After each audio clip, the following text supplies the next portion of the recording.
ਧੰਨ ਵਾਹਿਗੁਰੂ ਸਾਹਿਬ ਜੀ। ਕਬੀਰ ਗਰਬ ਨਾ ਕੀਜੀਐ, ऊंचे देख आवास। आज काल पोए लेटना, ऊपर जामै घास।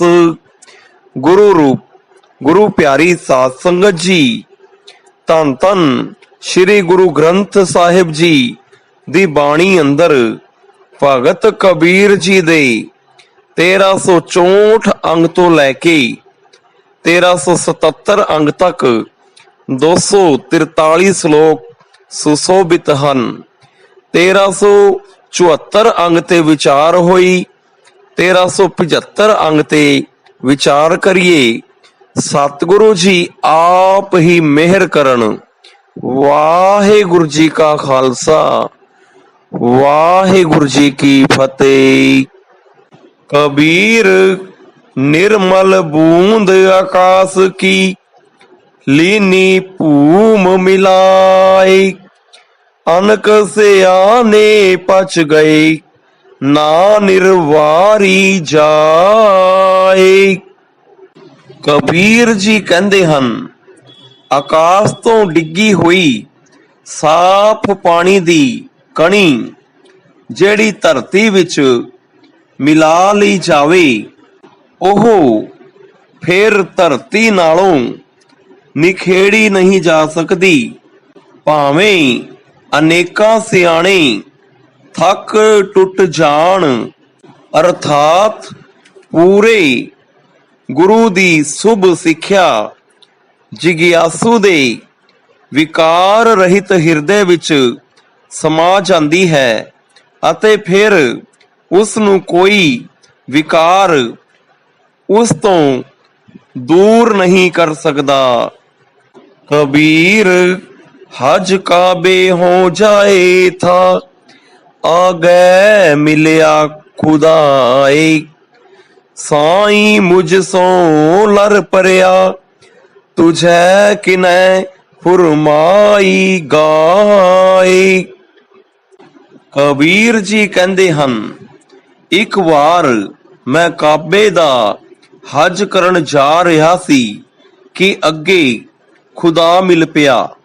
खुदा मेरे नाल लड़ पिया कि तैनू यह धरती किसने दसी है कि मैं इत्थे इस धरती ते रहना हाँ। यह परमात्मा दी सर्व व्यापकता दा संकेत है। कबीर हज का बै होए गया, केती बार कबीर। साई मुझ में क्या खता, मुखो ना बोले पीर। कबीर जी कहते हैं, मैं कई बार काबे हज करन वास्ते गया, पर हे मालक मेरे विच की गुनाह है कि तू मुंह तो नहीं बोलदा, अर्थात तू मेरे नाल कोई गल नहीं करदा। कबीर जी जो मारे जोर कर, कहते है जो हलाल। दफ्तर दई जब काड है, होएगो कौन हवाल। कबीर जी कहते हैं, जो लोग जीव ਨੂੰ ਜ਼ੋਰ ਧੱਕੇ ਨਾਲ ਮਾਰਦੇ ਹਨ ਅਤੇ ਉਸ ਨੂੰ ਜਾਇਜ਼ ਠੀਕ ਕਹਿੰਦੇ ਹਨ, ਪਰ ਐਸੇ ਪੁਰਸ਼ਾਂ ਦਾ ਤਦੋਂ ਕੀ ਹਾਲ ਹੋਏਗਾ ਜਦੋਂ ਪਰਮਾਤਮਾ ਉਹਨਾਂ ਦਾ ਲੇਖਾ ਕੱਢੇਗਾ। ਕਬੀਰ जोर किया सो जुल्म है, ले जवाब खुदाई। दफ्तर लेखा निकसै, मार मुहे मोहे खाई। हे कबीर, जे किसे ते धक्का करना है ओह जुल्म पाप है।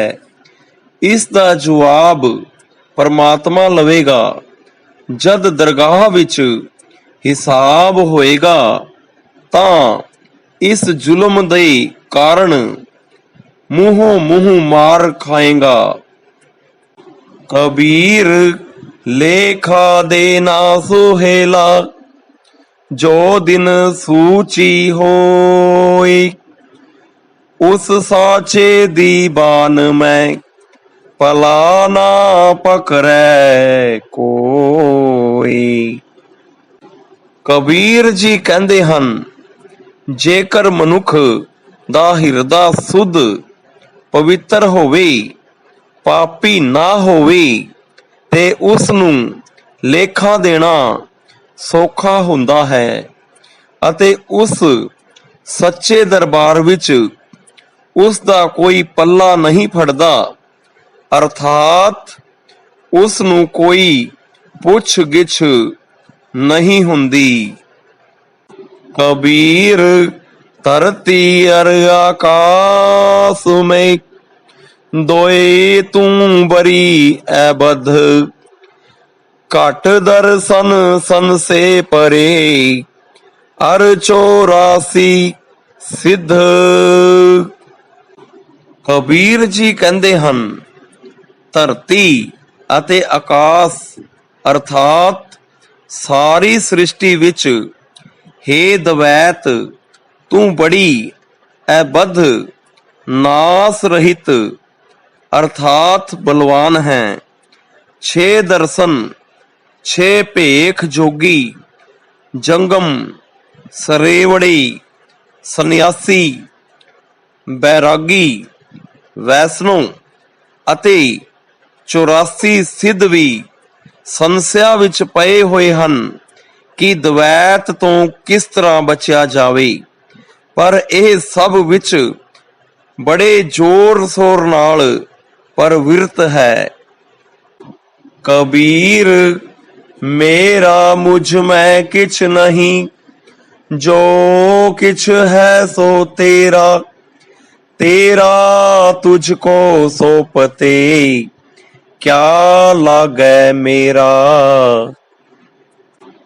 ਕਬੀਰ ਜੀ ਕਹਿੰਦੇ ਹਨ, हे ਪ੍ਰਭੂ ਮੇਰੇ ਵਿੱਚ ਮੇਰਾ ਮਨ, ਤਨ ਅਥਵਾ ਧਨ ਕੁਝ ਨਹੀਂ ਹੈ।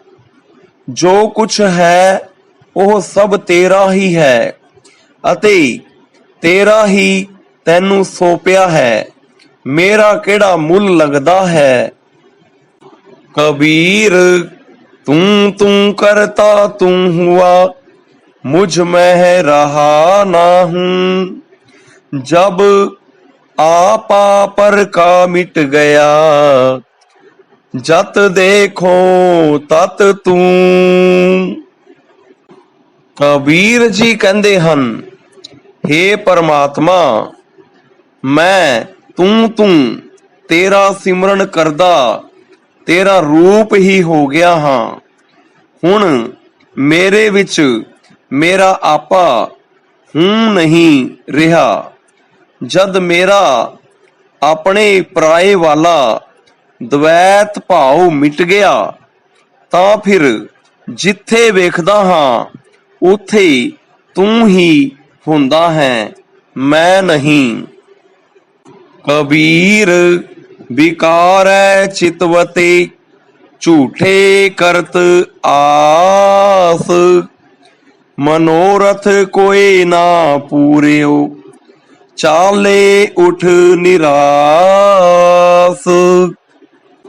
कबीर जी कहते हैं, बुरे कम्मां नूं करन वास्ते चितवते सोचते रहंदे हन अते झूठे पदार्थां दी प्राप्ति दी आस करते हैं। इस तरह कोई मनोरथ भी पूरा ना होया, ना परमात्मा मिलिया, ना झूठे पदार्थ अते निराश होके अगे नू चल पे।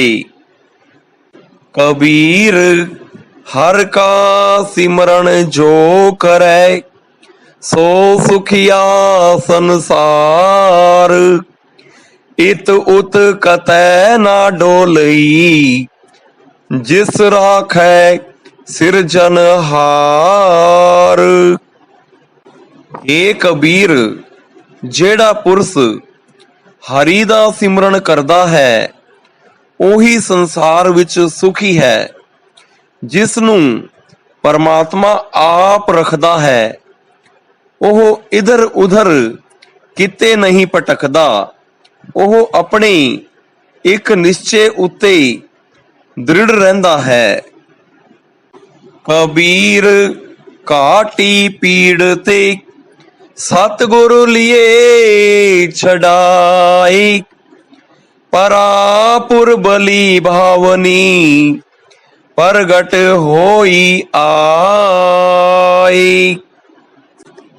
ਏ ਕਬੀਰ, ਬੁਰੀਆਈਆਂ ਦੀ ਘਾਟੀ ਵਿੱਚ ਪੀੜੇ ਨਪੀੜੇ ਜਾ ਰਿਹਾ ਨੂੰ ਸਾਨੂੰ ਸਤਿਗੁਰਾਂ ਜੀ ਨੇ ਛੁਡਾ ਲਿਆ ਹੈ। ਪਿਛਲੇ ਜਨਮਾਂ ਦੀ ਸਰਦਾ ਜੋ ਮੇਰੇ ਹਿਰਦੇ ਵਿੱਚ ਸੀ ਉਹ ਗੁਣ ਪ੍ਰਗਟ ਆਣ ਹੋਈ ਹੈ।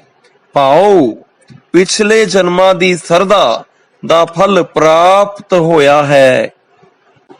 ਕਬੀਰ ਟਾਲੇ ਟਲੇ ਦਿਨ ਗਿਆ ਬਿਆਜ ਬੜਨ ਤੋਂ ਜਾਈ।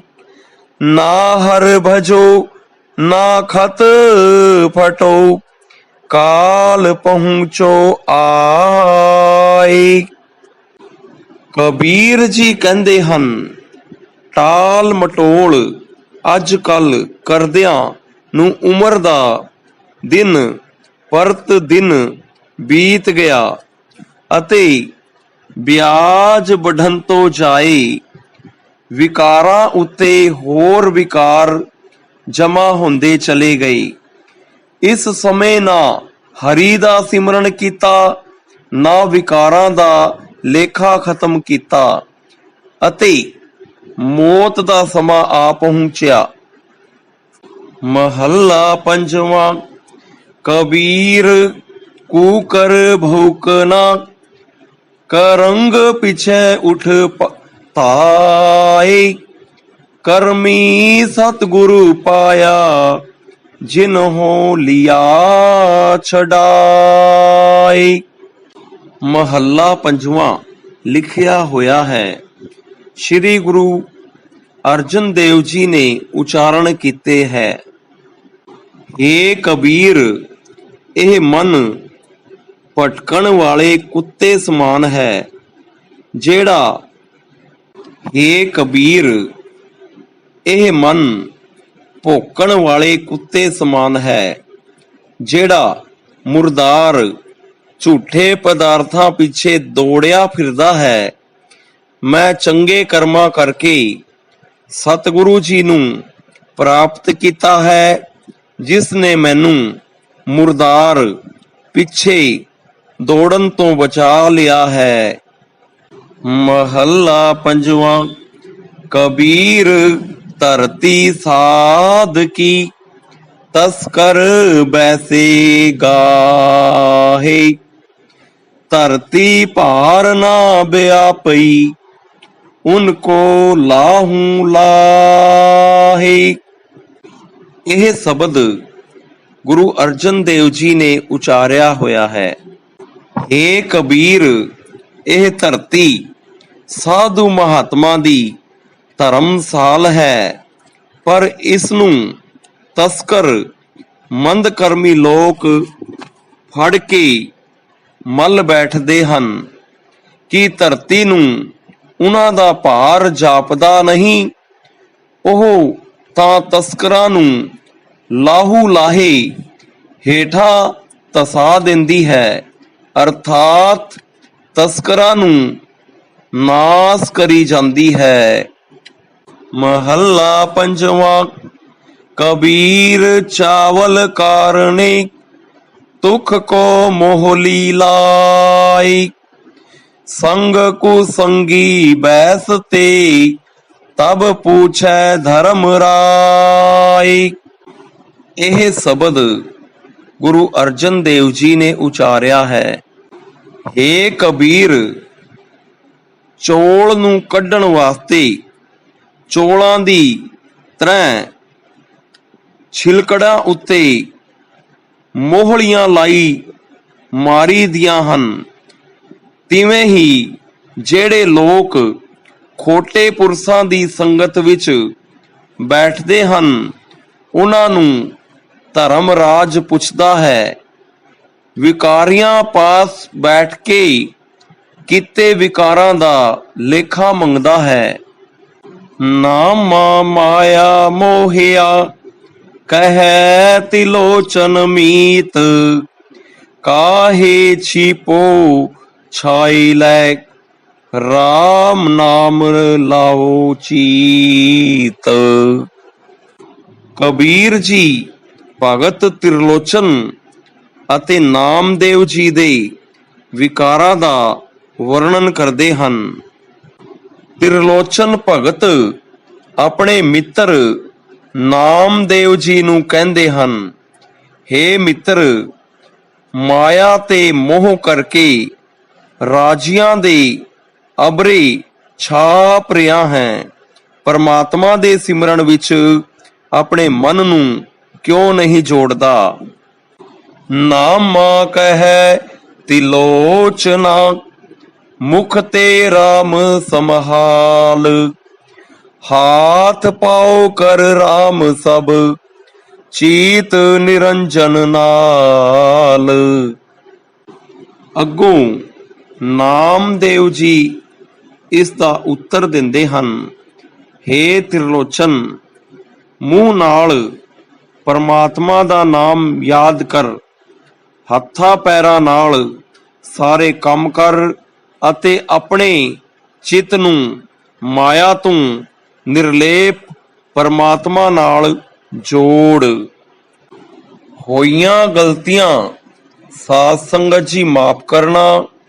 ਚੈਨਲ ਪਰਮਾਤਮ ਕੀ ਮੌਜ ਨੂੰ ਸਬਸਕ੍ਰਾਈਬ ਕਰੋ, ਲਾਈਕ ਕਰੋ ਤੇ ਸ਼ੇਅਰ ਕਰੋ। ਗੁਰਬਾਣੀ ਨਾਲ ਜੁੜੋ, ਗੁਰੂ ਦੀ ਉਪਮਾ ਕਰੋ। ਵਾਹਿਗੁਰੂ ਜੀ ਕਾ ਖਾਲਸਾ, ਵਾਹਿਗੁਰੂ ਜੀ ਕੀ ਫਤਿਹ।